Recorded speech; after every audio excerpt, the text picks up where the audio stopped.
एक राक्षस राजा जिसने इतना बड़ा वरदान प्राप्त किया कि वो ना दिन में मर सकता था, ना रात में, ना धरती पर मर सकता था, ना आकाश में, ना किसी इंसान के हाथों मर सकता था, ना किसी जानवर के, ना किसी अस्त्र से, ना किसी शस्त्र से, ना घर के अंदर, ना घर के बाहर। सुनने में लगता है कि ये राजा अमर हो चुका था, कि इसे कोई मार ही नहीं सकता था। लेकिन जब अन्याय अपनी सारी सीमाएं पार कर जाता है तो स्वयं भगवान विष्णु को एक ऐसा रूप धारण करना पड़ता है जिसकी कल्पना किसी ने नहीं की थी। ना पूरी तरह इंसान, ना पूरी तरह जानवर, बल्कि दोनों का मिश्रण। एक ऐसा रूप जिसने उस अभेद्य वरदान की हर शर्त को तोड़ते हुए भी उसका एक भी नियम नहीं तोड़ा। ये कहानी है भगवान नरसिंह की, विष्णु भगवान के चौथे अवतार की, जो आधे इंसान और आधे शेर के रूप में प्रकट हुए, सिर्फ एक बालक की अटूट भक्ति की रक्षा के लिए। आज हम आपको सुनाएंगे ये पूरी रोमांचक कथा।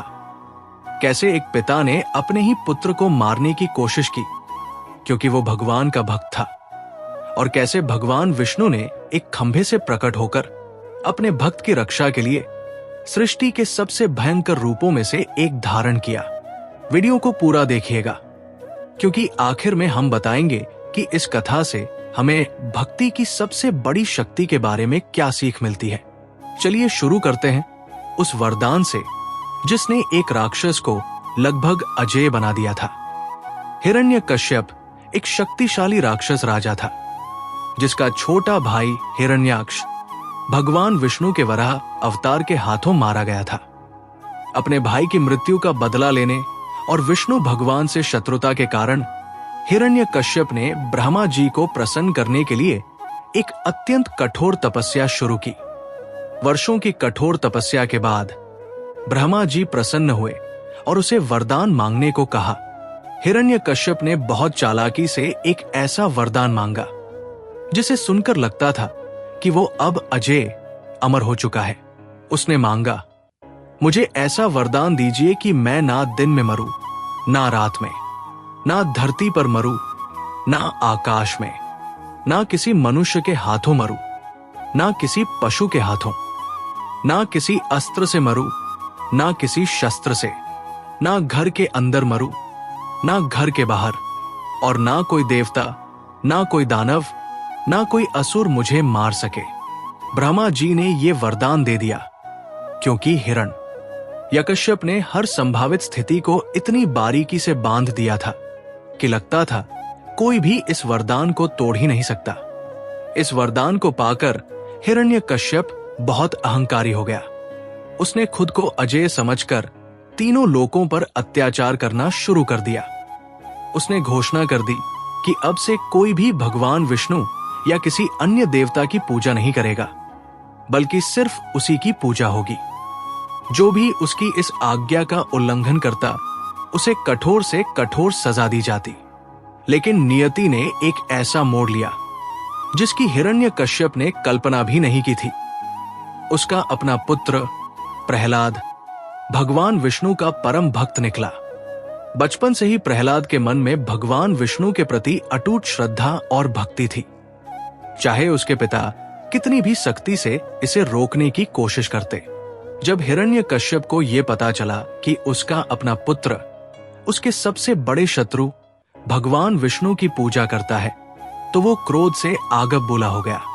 उसने प्रहलाद को समझाने की, धमकाने की हर तरह की कोशिश की, लेकिन प्रहलाद, जो अभी एक छोटा बालक ही था, अपनी भक्ति पर अड़िग रहा। उसने अपने पिता से कहा, पिताजी, भगवान विष्णु ही सृष्टि के पालनहार हैं। वो हर जगह मौजूद है, हर कण में, हर जीव में। मैं उनकी भक्ति कैसे छोड़ सकता हूं? ये सुनकर हिरण्यकश्यप का क्रोध और बढ़ गया। उसने अपने ही पुत्र को मारने की कई कोशिशें की। उसने प्रहलाद को पहाड़ की चोटी से नीचे फेंकवाया, लेकिन भगवान विष्णु की कृपा से प्रहलाद को कुछ नहीं हुआ। उसने प्रहलाद को जहरीले सांपों के बीच डलवाया, लेकिन सांप भी उसे नुकसान नहीं पहुंचा सके। उसने प्रहलाद को हाथियों के पैरों तले कुचलवाने की कोशिश की। आग में जलवाने की कोशिश की। यहां तक कि अपनी बहन होलिका, जिसे आग से न जलने का वरदान प्राप्त था, उसकी गोद में बिठाकर प्रहलाद को आग में जलवाने की कोशिश की। लेकिन हर बार भगवान विष्णु ने अपने भक्त की रक्षा की। होलिका वाली घटना में तो उल्टा हुआ। होलिका, जिसे वरदान प्राप्त था, वो खुद जलकर भस्म हो गई, जबकि प्रहलाद पूरी तरह सुरक्षित बच गया, क्योंकि उसका वरदान सिर्फ अकेले आग में प्रवेश करने पर ही काम करता था, न कि किसी निर्दोष को साथ लेकर जलाने पर। यही घटना आगे चलकर होलिका दहन के नाम से प्रसिद्ध हुई, जिसे आज हम होली के त्योहार के रूप में मनाते हैं। अपनी हर कोशिश में असफल होकर हिरण्यकश्यप और भी क्रोधित हो गया। एक दिन उसने प्रहलाद को अपने दरबार में बुलाया और पूछा, तुम कहते हो कि तुम्हारा विष्णु हर जगह है, तो बताओ, क्या वो इस महल के खंभे में भी है? प्रहलाद ने बिना किसी डर के पूरे विश्वास के साथ उत्तर दिया, हाँ पिताजी, भगवान विष्णु सिर्फ इस खंभे में ही नहीं, बल्कि हर कण-कण में, हर जगह मौजूद है। यह सुनकर हिरण्यकश्यप क्रोध से पागल हो गया। उसने अपनी तलवार निकाली और गरजते हुए कहा, अगर तुम्हारा विष्णु सच में इस खंभे में है तो अभी प्रकट होकर दिखाए, वरना आज मैं तुम्हें अपने हाथों से मार डालूंगा। और इतना कहकर उसने अपने महल के एक विशाल खंभे पर जोरदार प्रहार किया। जैसे ही हिरण्यकश्यप ने खंभे पर प्रहार किया, पूरा महल भयंकर गर्जना से गूंज उठा। खंभा फटने लगा और उसमें से एक ऐसा रूप प्रकट हुआ जिसे देखकर पूरा दरबार स्तब्ध रह गया। आधा शरीर मनुष्य का और आधा शरीर सिर सहित एक विशालकाय उग्र सिंह का। ये थे स्वयं भगवान विष्णु नरसिंह अवतार में। अब यहां ध्यान दीजिए, कितनी सूक्ष्मता से भगवान विष्णु ने हिरण्यकश्यप के हर वरदान की शर्त को तोड़ा, बिना उसका एक भी नियम भंग किए। भगवान नरसिंह ना पूर्ण मनुष्य थे, ना पूर्ण पशु, इसलिए ना किसी मनुष्य के हाथों, ना किसी पशु के हाथों मरने वाली शर्त लागू होती थी। उन्होंने हिरण्यकश्यप को महल की दहलीज पर उठाया, जो ना घर के अंदर था, ना घर के बाहर। उन्होंने ये सब संध्या काल, गोधूली बेला में किया, जो ना दिन था ना रात। उन्होंने हिरण्यकश्यप को अपनी जांघों पर लिटाया, जो ना धरती थी ना आकाश।